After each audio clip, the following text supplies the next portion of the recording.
नमस्कार दोस्तों, स्वागत है आपका आपके अपने YouTube चैनल फार्मर्स लव पे। तो जो बीएससी के लिए क्लासेज स्टार्ट कर रखी थी, एंटोमोलॉजी की, क्रॉप फिजियोलॉजी की, प्लांट पैथोलॉजी की और मेट्रोलॉजी क्लासेस कंटिन्यूस हो रही है। आज की जो अपनी क्लास है वो है crop physiology class. Crop physiology class start करने से पहले मैं थोड़ा सा आपको बता दूं क्रॉप फिजियोलॉजी के बारे में। आप प्लेलिस्ट में जैसे विजिट करोगे चैनल के पेज पे, तो क्रॉप फिजियोलॉजी की जो प्लेलिस्ट बनी हुई है उसमें जाओगे तो आपको फर्स्ट वीडियो सिलेबस का मिल जाएगा। अपने जो टोटल सिलेबस में जो थ्योरेटिकल चैप्टर हैं, अपने टॉपिक्स हैं क्रॉप फिजियोलॉजी के, वो 12 हैं। ठीक है, 12 टॉपिक है टोटल। आज अपना छठा टॉपिक है, मतलब 50% सिलेबस आज अपना कवर होने वाला है। इससे पहले 5 टॉपिक हमने अकॉर्डिंग टू सिलेबस 101% फॉलो करते हुए बिल्कुल तरीके से कर लिए हैं। जिन्होंने नहीं देखा है वो एक बार देखें। आज टॉपिक 6 कौन सा अपना? डार्क रिएक्शन, अप्रकाशिक अभिक्रिया। वो भी किसमें? C3, C4 और जो केम प्लांट्स हैं उनके अंदर अपन क्या देखने वाले हैं? जो डार्क रिएक्शन है, काली अभिक्रिया या अप्रकाशिक अभिक्रिया या अंधकार अभिक्रिया जिसको बोलते हैं, वो चीज डिस्कस करने वाले हैं। तो इससे पहले मैं एक चीज बताऊं आपको, जो टॉपिक नंबर 5 है अपना क्रॉप फिजियोलॉजी का, वो क्या था? फोटोसिंथेसिस एंड लाइट रिएक्शन, मतलब प्रकाश संश्लेषण और प्रकाश अभिक्रिया। प्रकाश संश्लेषण और प्रकाश अभिक्रिया के बारे में देख लिया था हमने। तो जिन्होंने नहीं देखा है उनसे मेरी एक बार रिक्वेस्ट है, जो भी नए व्यूअर्स हैं एक बार जरूर उस वीडियो को बैक जो क्लास है टॉपिक 5 वो देखें, क्योंकि वो इससे रिलेटिव है। वो आपको समझ में आ रहा है तो अच्छे से समझ में आएगा, क्योंकि ये जो लाइट रिएक्शन और डार्क रिएक्शन है ना, ये दोनों ही फोटोसिंथेसिस जो प्रकाश संश्लेषण है उसी के प्रक्रम है, उसी के मैकेनिज्म में आएगी आपको। ठीक है, तो वो चीज अगर आपको आती है कि प्रकाश संश्लेषण के बारे में क्या क्या डिस्कस कर लिया था, वैसे जिन्होंने नहीं देखा है वो एक बार देखें। बाकी थोड़ा सा मैं रिवाइज करवा देता हूँ एक बार, फिर क्लास स्टार्ट करते हैं आज की, ज्यादा टाइम खराब ना करते हुए। तो हमने पहले जो टॉपिक 5 था उसमें क्या क्या देखा था कि फोटोसिंथेसिस, प्रकाश संश्लेषण क्या होता है, एक प्लांट के लिए प्रकाश संश्लेषण क्यों आवश्यक है, कैसे वो कर रहा है, सूर्य की ऊर्जा को वो अपने कार्बोहाइड्रेट्स ग्लूकोज में चेंज करता है। ठीक है, और क्या मुक्त करता है? O2 मुक्त करता है। O2 कहाँ से मुक्त होती है? जब जल का अपघटन होता है या जल टूटता है। H2O जब टूटता है तो ऑक्सीजन निकलती है, और वो जो ऊर्जा कार्बोहाइड्रेट्स बना रहा था वो CO2 से बना रहा था। और प्रकाश अभिक्रिया का उपयोग करते हुए वो स्वपोषित जो हरे पादप है वो भोजन का निर्माण कर रहे थे। प्राथमिक ऊर्जा स्तर पे वो अपने लिए एनर्जी का निर्माण कर रहे थे। जो भी पृथ्वी पर जीव रह रहे हैं उनके सबके लिए जो ऊर्जा का स्रोत था प्राथमिक, वह क्या था? सूर्य। और सूर्य की ऊर्जा को भोजन के रूप में या एनर्जी के रूप में कन्वर्ट कर रहे थे जो अपने ग्रीन प्लांट्स है, हरे पादप, वो चीज। तो प्रकाश संश्लेषण के बारे में इतना देखने के बाद में हमने देखा था कि प्रकाश संश्लेषण की प्रक्रिया में ही 2 प्रक्रम होते हैं। जो फोटोसिंथेसिस का जो मैकेनिज्म है, इसकी अभिक्रिया है, जो रिएक्शंस है, उसमें 2 चीज होती है। कौन कौन सी? Light reaction plus dark reaction. तो जो लाइट रिएक्शन है, जो प्रकाशिक अभिक्रिया, उसको उसकी खोज हिल ने की थी। हिल नाम का वैज्ञानिक था, तो उसको हिल अभिक्रिया भी बोलते हैं। थोड़ा सा बैक रिवाइज करवा रहा हूँ, फिर क्लास स्टार्ट करने वाले हैं अपन। ठीक है, तो प्रकाश अभिक्रिया की खोज हिल ने की थी और हिल नामक वैज्ञानिक ने की थी, तो उसको हिल अभिक्रिया भी बोलते हैं, प्रकाश अभिक्रिया जो थी। और वो कहाँ पे संपन्न होती थी? ग्रेना के अंदर। ठीक है, ग्रेना के अंदर संपन्न होती थी। तो ये तो हो गया अपना थोड़ा सा रिवाइज, जो आपको पता होना जरूरी है डार्क रिएक्शन पढ़ने से पहले। अब आज क्या डिस्कस करने वाले हैं? Dark reaction plus C3, C4 और केम प्लांट्स में कैसे कैसे हो रही है, क्या रोल है, C3 C4 प्लांट्स में क्या अंतर है, डिफरेंट क्या है इनमें, केम प्लांट्स में क्या विशेषताएं पाई जाती है, कहाँ पे पाए जाते हैं, इनमें कुछ विशेष चीज है वो क्या है जो C3 और C4 में नहीं है, वो चीज डिस्कस करेंगे। उससे पहले देख लेते हैं एक बार डार्क रिएक्शन होती है। तो मैंने ये बता दिया कि जो फोटोसिंथेसिस है, प्रकाश संश्लेषण, उसी के 2 प्रक्रम होते हैं, light reaction plus dark reaction. तो लाइट रिएक्शन का पूरा कंफर्मेशन कर लिया हमने बैक क्लास में। बात करते हैं डार्क रिएक्शन की। स्टार्ट करते हैं आज की क्लास डार्क रिएक्शन। तो जो डार्क रिएक्शन है, अंधकार अभिक्रिया, वो क्लोरोप्लास्ट के स्ट्रोमा में संपन्न होती है। जो अपनी डार्क रिएक्शन है वो कहाँ पे संपन्न होती है?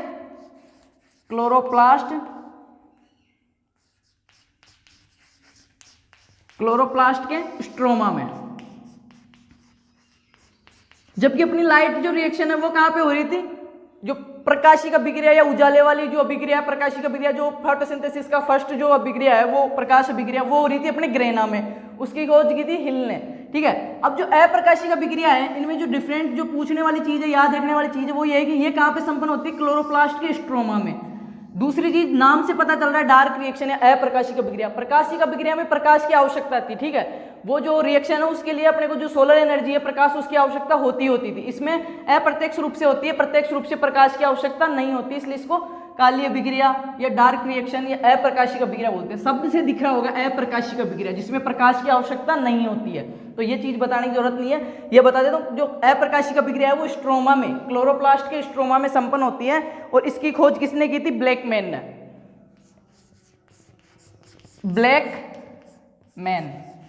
ब्लैकमैन नाम का एक वैज्ञानिक था, उसने इसकी खोज की थी, इसलिए इसको ब्लैक अभिक्रिया या ब्लैक रिएक्शन नाम दे दिया गया।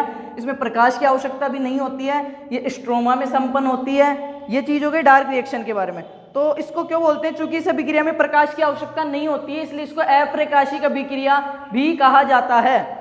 आगे बात करें तो उच्च पौधों में जो हाई अपने प्लांट्स है, उच्च पादप है, उनमें जो अप्रकाशिक अभिक्रिया होती है ना, इसके भी 3 पार्ट होते हैं। जो डार्क रिएक्शन के जो मैकेनिज्म है वो 3 चरणों में पूर्ण होती है, या 3 प्रकार से होती है, या 3 टाइप्स की होती है। जैसे फोटोसिंथेसिस में 2 थी, लाइट और डार्क।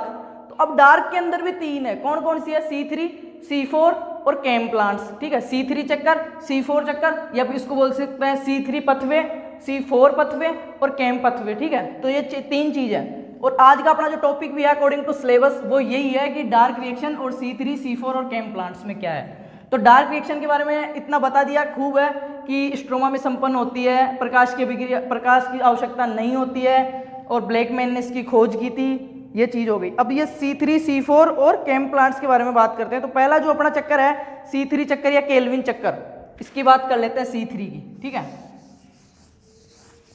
और आपको जो मैटर अवेलेबल हो रहा है आप बिल्कुल भी टेंशन ना करें, बिल्कुल अकॉर्डिंग टू सिलेबस है, इससे बाहर तो आएगा नहीं। बस शर्त ये है आप इसको कंटिन्यूस देखें। आपके जो भी बीएससी वाले, अब तो एग्जाम्स की भी डेट आ गई है तो पढ़ाई स्टार्ट कर दी होगी आई होप आप सबने। तो आपके जो भी बीएससी वाले जो क्लासमेट्स हैं, कॉन्टेक्ट्स वाले हैं, उनको शेयर करें एक बार, और आप फीडबैक दें कि आपको क्लास कैसी लगी। ठीक है, अगर कुछ इसमें इंप्रूव करना है या कुछ ऐड करना है, वो चीज़ आप सजेशन करें, तो ही मेरे को पता चलेगा। मैं आपके लिए अच्छे से अच्छा, आप जो बताओगे उस हिसाब से बेस्ट से बेस्ट करने का मैं ट्राई करूंगा। ठीक है, तो आपसे यही रिक्वेस्ट है कि आप ज़्यादा से ज़्यादा शेयर करें और सजेशन करें मेरे को कि क्या दिक्कत आ रही है या कहाँ कोई प्रॉब्लम है, तो मैं उसको थोड़ा हटा सकूँ या इम्प्रूव कर सकूँ। ठीक है, बात करते हैं C3 की। C3 में क्या होता है? C3 जो अपनी चक्कर है, अंधकार अभिक्रिया में कार्बन के पथ का अन्वेषण मेल्विन केल्विन, ये एक वैज्ञानिक हुआ था, मेल्विन केल्विन। ठीक है, मेल्विन केल्विन। क्या? अंधकार अभिक्रिया में कार्बन के पथ का अन्वेषण मेल्विन केल्विन ने एक कोशिकीय शैवाल क्लोरेला में की थी। जो C3 जो प्रक्रम है या जो C3 पथवे है, इसकी जो सर्वप्रथम देखा था इसको, वो एक वैज्ञानिक हुए थे मेल्विन केल्विन। इन्होंने कहा एक कोशिकीय जो शैवाल है क्लोरेला, एक कोशिकीय शैवाल, कौन सा शैवाल का नाम क्या है? क्लोरेला। वहां पे सर्वप्रथम देखा था इसको। C3 जो चक्कर है, C3 अपना पथवे है, उसको इस वैज्ञानिक ने, इसके नाम पे भी चक्कर पड़ गया। इस C3 को क्या बोलते हैं? केल्विन चक्कर भी बोलते हैं। इसका जो दूसरा नाम है आपको C3 भी मिल सकता है, केल्विन चक्कर भी मिल सकता है। और ये डार्क रिएक्शन का ही अपना एक पार्ट है। ठीक है, जो काली अभिक्रिया, अप्रकाशिक अभिक्रिया का ही फर्स्ट पार्ट है। मेल्विन केल्विन ने इसकी खोज कहाँ पे की थी? एक कोशिकीय शैवाल क्लोरेला के अंदर इसको देखा था सर्वप्रथम। तो इसका दूसरा नाम ये भी है, केल्विन चक्कर भी इसको बोलते हैं। ठीक है, इसका जो पहला स्थायी उत्पाद बनता है ना, जो C3 पता है अपना, इसका जो पहला स्थायी उत्पाद बनता है वो 3 कार्बन वाला बनता है। मेन रीजन यही है इसको C3 चक्कर बोलने का। ठीक है, 3 कार्बन वाला कौन सा बनता है? 3PGA। ज्यादा डीपली नहीं देखना है अपने को कैसे बन रहा है, कौन कौन से इलेक्ट्रॉन जो ट्रांसफर सिस्टम है, वो आगे जो सिलेबस में आएगा उस हिसाब से देखेंगे। अभी जो अपना टॉपिक 6 है, ओनली एक लेक्चर की क्लास है। अब आप ये खुद सोच सकते हो कि एक लेक्चर में कितना कवर हो सकता है, उतना कवर कर रहे हैं, इससे बाहर नहीं जाएगा। और निश्चिंत होकर देखे, कोई दिक्कत नहीं है। जहाँ पे जितना सिलेबस में दे रखा है ना, उससे 1% ज़्यादा ही मिलेगा, कम नहीं मिलेगा आपको। ठीक है, और सबसे बेस्ट मैटर अवेलेबल करवाने का ट्राई कर रहा हूँ मैं। ठीक है, तो बात करते हैं C3 की। तो इसकी खोज इसने की, कहाँ पे की थी? एक कोशिकीय शैवाल क्लोरेला के अंदर सर्वप्रथम इसको देखा। प्लस इसमें जो फर्स्ट जो प्रोडक्ट बनता है अपना, स्टेबल प्रोडक्ट बनता है, फर्स्ट स्टेबल प्रोडक्ट, स्थायी उत्पाद, प्रथम स्थायी उत्पाद, वो कौन सा बनता है? 3PGA। इसलिए इसको ये केल्विन चक्कर या C3 चक्कर भी कहा जाता है। बात करें C4 चक्कर की, अब ये बात हो गई C3 की। जो प्रथम स्थायी उत्पाद बन रहा है वो PGA बन रहा है, 3PGA, 3 कार्बन युक्त। बात करते हैं C4 चक्कर। तो जो C4 चक्कर है, इसका जो दूसरा नाम है वो हैच-स्लेक चक्कर भी बोलते हैं इसको, हैच-स्लेक। अब ये क्यों बोलते हैं? जो हैच-स्लेक नामक का वैज्ञानिक था, उसने इसके बारे में सर्वप्रथम बताया था। इसके बारे में सर्वप्रथम C4 चक्कर के बारे में सर्वप्रथम किसने बताया था? हैच व स्लेक, जो वैज्ञानिकों के नाम हुए हैं उन्होंने बताया था। तो इस चक्कर का जो दूसरा नाम है, इसको हैच-स्लेक चक्कर भी बोल देते हैं। इसमें होता क्या है? कार्बन स्थिरीकरण का C4 चक्कर पौधों में, जैसे कि मक्का, गन्ना, बाजरा आदि में पाया जाता है। कौन कौन से C4 चक्कर, C4 प्लांट्स कौन कौन से हैं? आप तो एग्रीकल्चर के हो, आपको पता है, मक्का, गन्ना, बाजरा, ये क्या है? C4 प्लांट्स है। ठीक है, C4 प्लांट्स है, इनके अंदर पाया जाता है ये हेस्लेक चक्कर या C4 चक्कर, इनके अंदर पाया जाता है। इनमें प्रकाश संश्लेषी कोशिकाएं दो प्रकार की पाई जाती है। जितने भी अपने C4 प्लांट्स हैं जिनमें जो फोटोसिंथेसिस की जो सेल्स हैं, प्रकाश संश्लेषणी कोशिकाएं हैं, वो दो प्रकार की पाई जाती है। एक तो मीसोफिल, आपने सुना होगा मीसोफिल, जो मैंने लास्ट बेक क्लास में पढ़ाया था कि मीसोफिल कोशिकाएं पाई जाती है पत्तियों के अंदर जो ग्रीन पार्ट्स में, इस वजह से वहां पे फोटोसिंथेसिस की क्रिया सबसे अधिक होती है। हरित भाग में पत्तियों में प्रकाश संश्लेषण की प्रक्रिया फर्स्ट क्लास देखना, आपको सही से समझ में आएगा। तो दो प्रकार की कोशिकाएं पाई जाती है, कौन सी? एक तो मीसोफिल, ठीक है, प्रकाश संश्लेषण में दो प्रकार की, मीसोफिल और बंडल शीत कोशिकाएं, जिसे क्रेंज एनाटोमी बोलते हैं। पहली तो हो गई मीसोफिल, और दूसरी जिनको हिंदी में अगर बात करें तो जिनको क्या बोलते हैं? बंडल शीथ कोशिकाएं, बंडल शीथ कोशिकाएं। आपको क्या हिंदी वर्ड्स पे इतना ज्यादा जोर नहीं देना है, इंग्लिश वर्ड पे देना है, आगे भी इंग्लिश ही आने वाली है। तो इनको जो बंडल शीथ कोशिकाएं हैं, इनको इंग्लिश में क्या बोलते हैं? क्रेंज एनाटोमी। ये बहुत ही महत्वपूर्ण शब्द है, क्रेंज एनाटोमी। बहुत बार आपने कॉम्पिटिटिव एग्जाम्स में भी देखा कि कौन से पादपों में क्रेंज एनाटोमी गुण पाया जाता है, एनाटॉमी, क्रेंज एनाटोमी। तो ये शब्द रट लो, बहुत ही इंपॉर्टेंट शब्द है, बार बार आएगा आपके इसी सब्जेक्ट में नहीं और सब्जेक्ट में भी आएगा, कॉम्पिटिटिव एग्जाम्स में भी आएगा, ठीक है। तो क्रेंज एनाटोमी C4 पादपों में पाई जाती है क्या ये? C4 पादपों में प्रकाश संश्लेषण की दो कोशिकाएं पाई जा रही है, मीसोफिल और क्रेंज एनाटोमी वाली। इनसे क्या है? प्रकाश, तो कौन से प्लांट्स है C4? मक्का, गन्ना, बाजरा, ये कौन से हैं? C4 प्लांट्स है, ठीक है।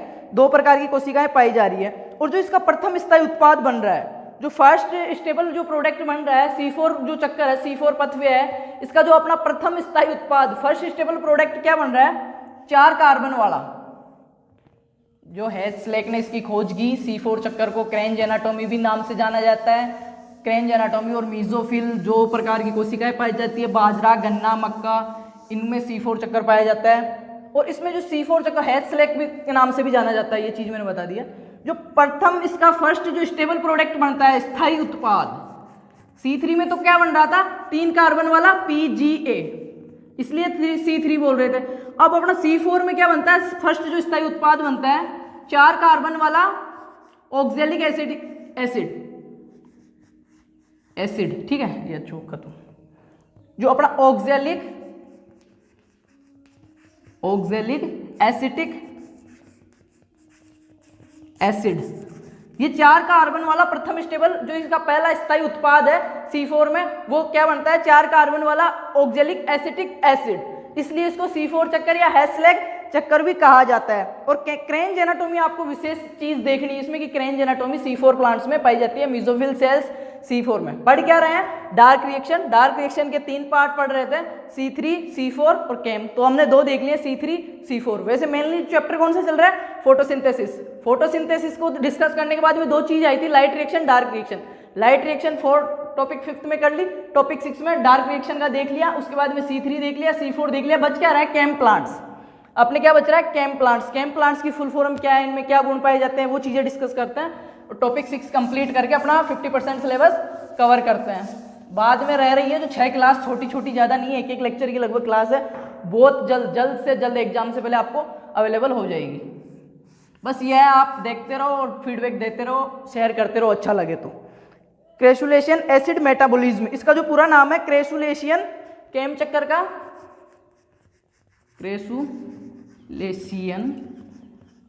क्रेसुलेशन जो खत्म हो गई क्या?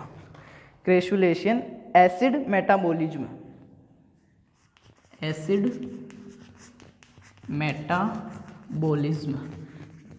इसको बोलते हैं केम चक्कर, ठीक है। केम प्लांट्स में क्या होता है? जो CO2 स्थिरीकरण का जो मार्ग है ना, वो C4 के समान ही होता है।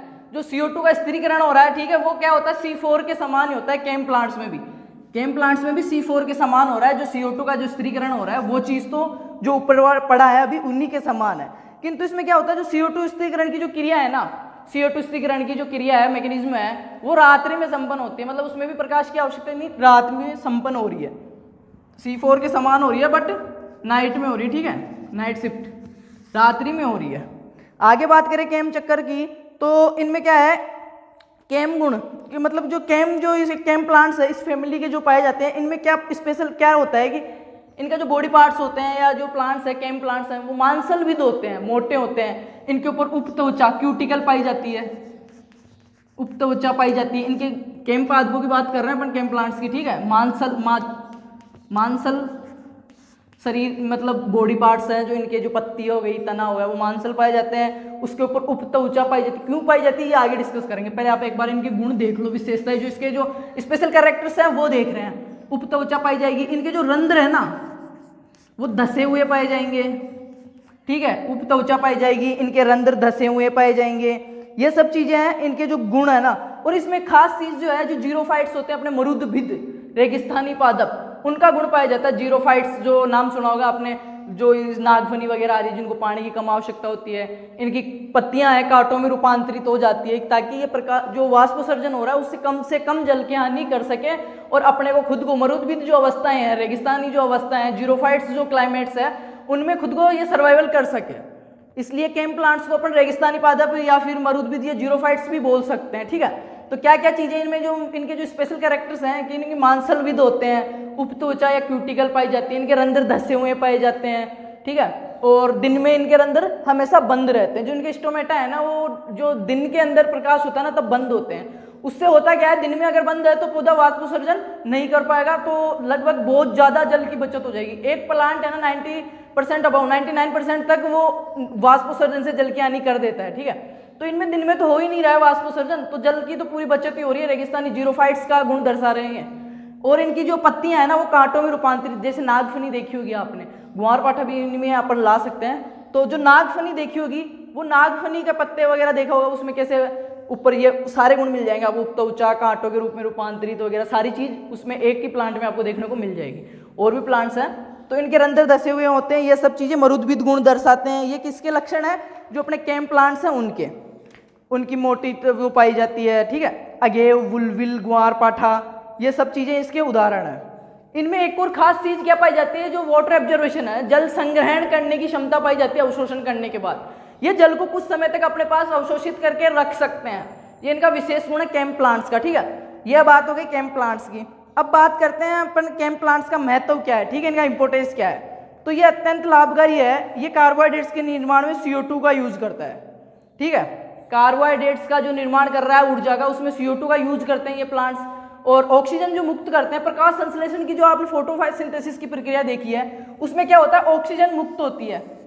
सबको पता है प्रकाश संश्लेषण से एनर्जी जो कार्बोहाइड्रेट से ग्लूकोज C6H12O6 का निर्माण होता है, प्लस ऑक्सीजन मुक्त होती है। तो ऑक्सीजन मुक्त कहाँ से होती है, जब अपना जल H2O ये टूटता है ना, इसका अपघटन होता है ना, तो इससे ऑक्सीजन मुक्त होती है। प्लस जो अपना एनर्जी बन रही है, कार्बोहाइड्रेट्स बन रही है, ग्लूकोज बन रहा है C6H12O6, वो कहाँ से बन रहा है, वो CO2 से बनता है। CO2 का अपचयन से कार्बोहाइड्रेट्स बनती है, जल के अपचयन से अपघटन से ऑक्सीजन बनती है। और ये दो ही तो प्रोडक्ट्स हैं जो फोटोसिंथेसिस से अपने को प्राप्त होते हैं, ठीक है। बात कर रहे हैं आगे की, तो ये चीज देख ली कि जो O2 निकलती है वो कहाँ से निकलती है, जल से, और जो एनर्जी निकलती है कार्बोहाइड्रेट CO2 के अपचयन से। अब बात करते हैं C3 और C4 प्लांट्स में जो डिफरेंट है वो चीज, C3 और C प्लांट्स में क्या, C4 में क्या अंतर है, फिर क्लास कंप्लीट होती है। और जल्दी आपको पैथोलॉजी और एंटोमोलॉजी का भी सिलेबस, क्रॉफिजियोलॉजी का हो ही रहा है, बहुत जल्द करवा देंगे।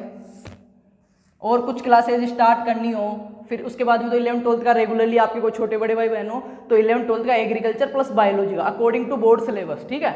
जो किताब का फर्स्ट पेज है पाठ्यक्रम का सिलेबस वाला, उसके हिसाब से बिल्कुल कंटिन्यूस क्लास 11th और 12th की एग्रीकल्चर और बायोलॉजी की, एक दिन 11th एक दिन 12th, ठीक है। तो आपके जो भी छोटे बड़े भाई बहन हो या रिलेटिव्स कोई हो तो शेयर करें, बहुत अच्छे से आपको अवेलेबल करवाऊंगा मैं। बाकी जेट ICR की क्लासेज हो रही है, जो एनिमल हस्बेंड्री वगैरह की, बहुत अच्छे से एक नंबर मैटर अवेलेबल करवा रहा हूँ मैं। अगर आपको लगे किसी को जरूरत हो तो आप शेयर करना, ठीक है। बात करते हैं C3 और C4 प्लांट्स में डिफरेंट की। तो C3 में सभी में केल्विन चक्कर पाया जाएगा, ठीक है।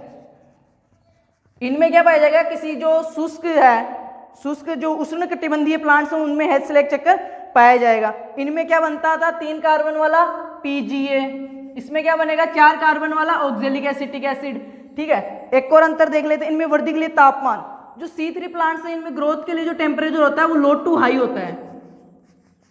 लो टू हाई मतलब समझो आप, जो C3 प्लांट्स है वो ग्रोथ, जो इनका ग्रोथ करने के लिए जो टेम्परेचर होता है सूटेबल, वो क्या होता है, कम से ज्यादा की ओर होता है। जैसे पहले 20 सही है इनको उगते समय, फिर थोड़ा सा जो वृद्धि कर रहे हैं उस समय इनको 22 सही है, फिर 28, 30 तक, 35 तक जा रहा है। तब कि इनमें C3 में, C4 में क्या होता है, पहले से ही हाई होता है। C4 प्लांट्स में क्रेन्ज एनाटोमी पाई जाती है और इनमें वृद्धि के लिए तापमान पहले से ही इनको हाई टेम्परेचर चाहिए होता है। तो ये क्लास होती है कंप्लीट। आप सभी का धन्यवाद। और वही है कि 11th-12th की स्टार्ट करने वाले हैं, ये चीज़ें चल रही है। अगर और कुछ आपको क्लास की ज़रूरत है या मैं कर सकता हूँ तो आप मेरे को बताएं, ठीक है, फीडबैक दें। और 11th-12th की कर रहे हैं, जेट ICAR की वो चल ही रही है, तो ज़्यादा से ज़्यादा आपके रिलेटिव्स हैं, क्लासमेट्स हैं, फ्रेंड्स हैं, जिनको किन्हीं को ज़रूरत है उनको शेयर करें। धन्यवाद।